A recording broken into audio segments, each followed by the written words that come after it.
Well, hello world. Today I have a nice treat for you. I am actually in the studio of, look it up on YouTube, The Crimson Engine. His name is Rubidium Wu. He is from Australia. He's a entertainer slash filmmaker, just like me. I say entertainer because he likes to entertain people on YouTube, teach tricks, tutorials, etc., as well as make movies. He's a filmmaker first, for sure, but he loves to give tips to people like you and people like me, and he was so gracious enough to sit down and do an interview with me today. So here it is, you guys. Enjoy Rubidium Wu from Crimson Engine. Well, hello everyone. Just so you guys know, this is Rubidium Wu from Crimson Engine. I'll let him introduce himself if he would like, but I'm going to be doing an interview with him today, so I'm going to shoot over some questions. So, what made you want to become a director slash cinematographer? Good question. Good question. I grew up in a very small town in Australia, and always was fascinated by the world outside the boundaries of my my street and my school, the places I went. I felt as though there was so much out there, and I wanted to experience it. I wanted to know more about it. I wanted to understand it, and that the screen.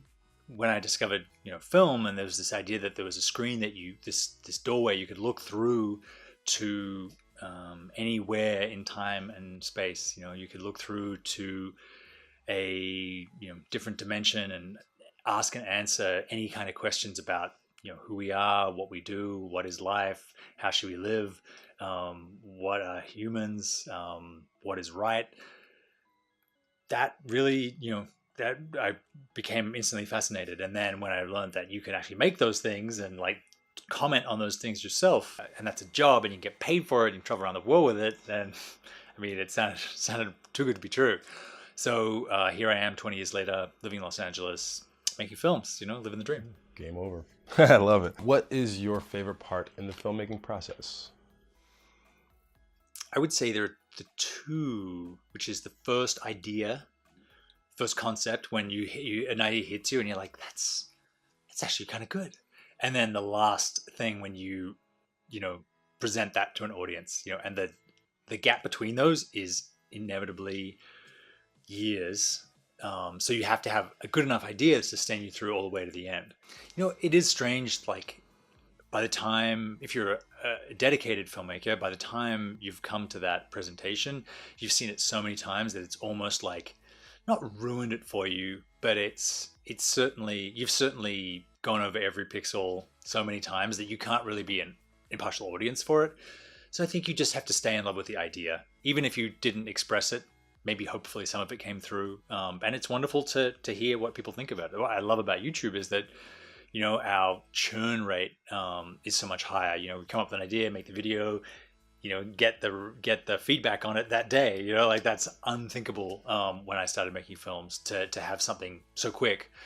I love that process. I really do. It speeds things up. That makes sense. Yeah, the YouTube versus filmmaker aspect. Actually, it's funny. I watched a video recently on YouTubers versus filmmakers and how YouTube you get like instant feedback, whereas a film like you get feedback, but it takes a little bit longer, and those films can last like forever. Versus like YouTube, which is pretty quick half-life. Yeah. Like people say like a 10-year feature film developed from concept to premiere is pretty standard.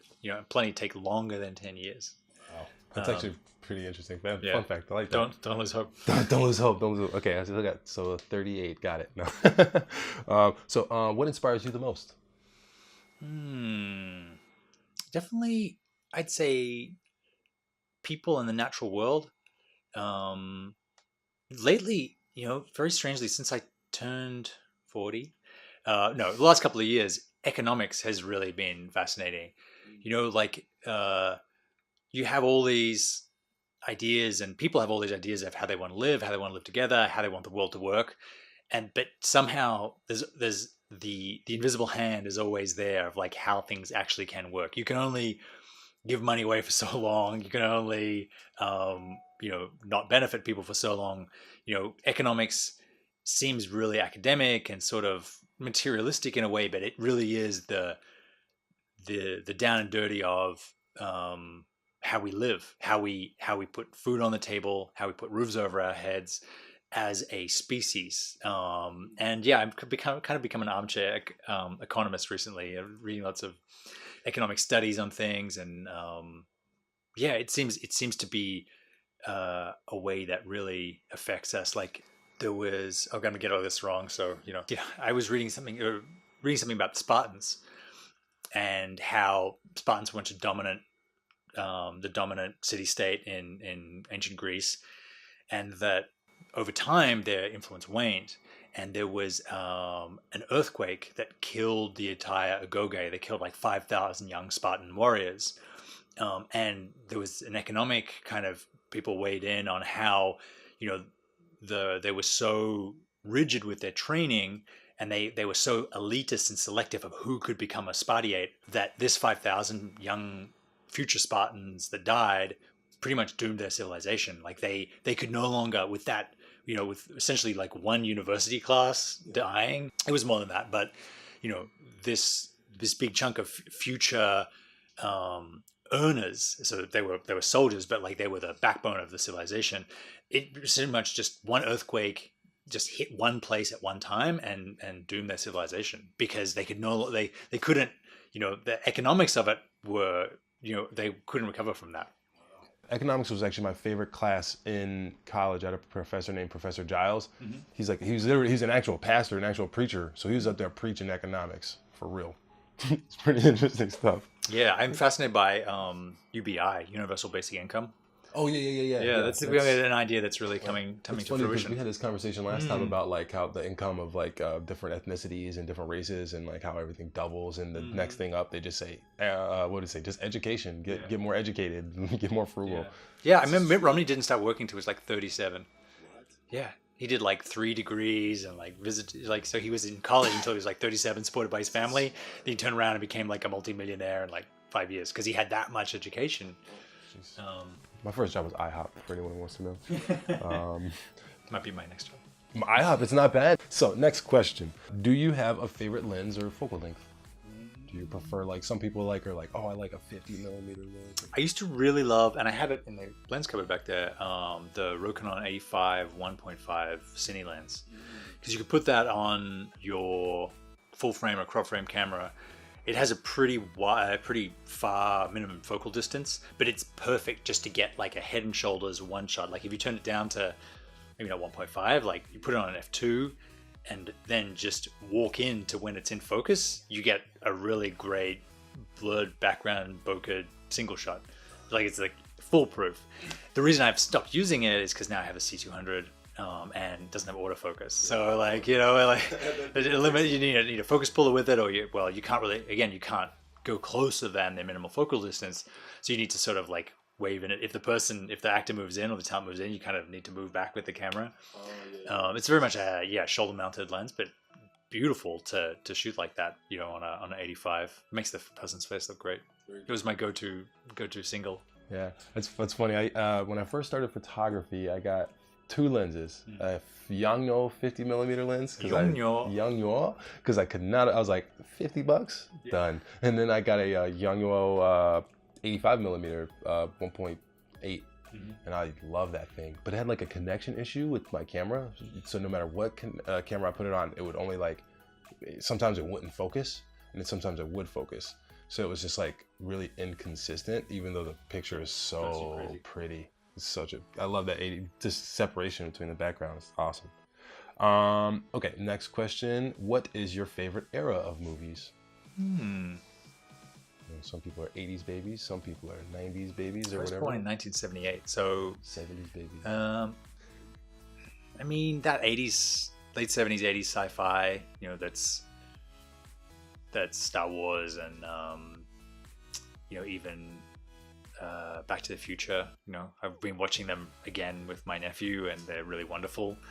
But I would have to say, I really love the Godfather movies in the 70s. I mean, that's just the most basic film school answer to that. But they're amazing films. I think that's that brief pre-Star Wars period when the auteurs really had Hollywood, the reins of Hollywood, and were making really wildly different films before Star Wars came along, and kind of, the high concept movie sort of became the way the blockbuster became what the thing. But that was an incredible time. It's an incredible time now. Like Netflix is, Amazon Prime is like, there's going to be films made now that we watch now that we're going to look back on in 20 years that are seen as revolutionary, because there's so many more voices now. There's so many more, film was a mass market, and still is a mass media. You spend that much money on a film, you have to get a lot of people to see it. So you need to downgrade the appeal. You need to downgrade the sort of edginess so that it appeals to a lot of people. Same with like kids movies are the perfect result, right? Because most 10-year-olds have similar tastes. It's as you get older, you start going off different directions, start finding what you as an individual like. But and I think we've never really had the full range of that, because we've been stuck into mass media. And yes, they make Avengers movies, and yes, they're superhero stuff is still kind of like a plague right now. It's the only way they can make money, so they're making a lot of them, or remaking a lot of them, I should say. But I think they're the Netflix model, they're going to spend $8 billion on content, right? Like there's going to be a lot of interesting, wonderful, crazy films in that. It's like documentaries are having a really big time right now. So yeah, I would say right now is my favorite time. Hopefully I can get my films made. Get more of my films made. Yeah. So call me Netflix. All right, so I have a couple more questions. If you could change one thing on Earth, what would it be? I don't know. I'm of the philosophy that everyone's in the right place at the right time right now, and they just need to realize that. Gratitude. Just feeling a presence. I mean, that's clearly not true for a lot of people. A lot of people are in a really bad place. There are 7 billion of us. We're all doing our best to get along. Yeah, I mean, I think it's that question's sort of like a time travel movie. Like if you go back in time, what would you change? Yeah. Who the hell knows what effect that would have on the world? I think the reality we exist in is a product of a lot of people's choices with the best information they had at the time. So keep on keeping on. I don't wake up in the morning wishing things were different. I'm just waking up in the morning hoping to get the most I can out of the day. Yeah, good answer, Rubidium. And I'm off this now. So we're going off script. I'm going off script now. So is there any like advice that you would give to someone who is like just starting off or has been doing it for a little while and they just want to go to the next step? I would say make films. Like, do what you want to be doing, right? Like, don't wait for anyone. Make a list of the resources that you have, be it friends with cameras, friends with microphones, someone who has a location that you could probably use, and then just go ahead and do it. Make it. Spend the time to edit it. Make it as good as you can make it. Don't half-ass it. Make the best film you can make. You'll learn so much more than you will for burying yourself in making the perfect script for the perfect thing, and then looking for funding, and you can lose years in that. Just set yourself, and I say this on the YouTube channel, set yourself, make a project a month. At the end of the year, you probably miss a couple, so by the end of the year, you'll still have like 10 great projects, and you should look back on the first one and be absolutely ashamed of it, right? You were probably proud of it when you made it, but if you keep making projects, keep getting better, you'll look back on the first one and be like, what was I thinking? And that is painful, but it's also showing a great sign that you're growing, a great sign that you're developing as a filmmaker. That's all that we can ask. We can't, make the world want to see the films and the stories that we want to tell. We can't, and I don't think we should force ourselves into a mold and try and predict what the film world wants to see. All we can do is tell the stories that touch us, that move us, that are important to us, and then hopefully with enough passion, enough dedication, and humility, right? It's very humble to humility is a huge part of the filmmaking process that I don't think enough people appreciate. You have to constantly be like, I don't know, is this good, is this not good, how can I do better, how can I improve? Like you work on student films, and everyone is so confident that this is the next Star Wars. And you work on films with great filmmakers, and they're always asking questions. They're like, should we try it again? Let's try it again. Should we reshoot? Like, so much so that big studios now put like 10% of the budget into reshoots, knowing that by the time they've edited the film, they'll have found a whole different type of story that they'll want to tell, and they want to go back and reshoot that. So I think that, you know, all you can do is keep pushing forward, but keep making films. Don't keep thinking it's not enough to watch YouTube and think about watch other films. Do all those things, but keep pushing yourself to move forward. Hold yourself accountable. Hold yourself to a deadline, and keep making movies. Pew, pew, pew. Oh, that's awesome. So thank you so much, Rubidium, for pleasure. this awesome content. Thank you, awesome words, awesome wisdom, advice, and all the A's in the world. Awesome. Hey, if amazing. it only helps one person out there, it will not have been worth it. If it helps significantly more than one, it will be. It helped me. It was fun. It was fun to do. Thanks for coming by. Thank you. Well, I guess that is it. Signing off, y'all. Hope you enjoyed that. That was Rubidium again from Crimson Engine, and he's phenomenal. Great filmmaker. I hope that advice helped you guys out a ton, because it definitely helped me out. I was sitting in this little Apple box right there, but I just want to say I hope you guys enjoyed that, and just never let the numbers stop you. I have 100 subscribers on YouTube. Rubidium has 16,000.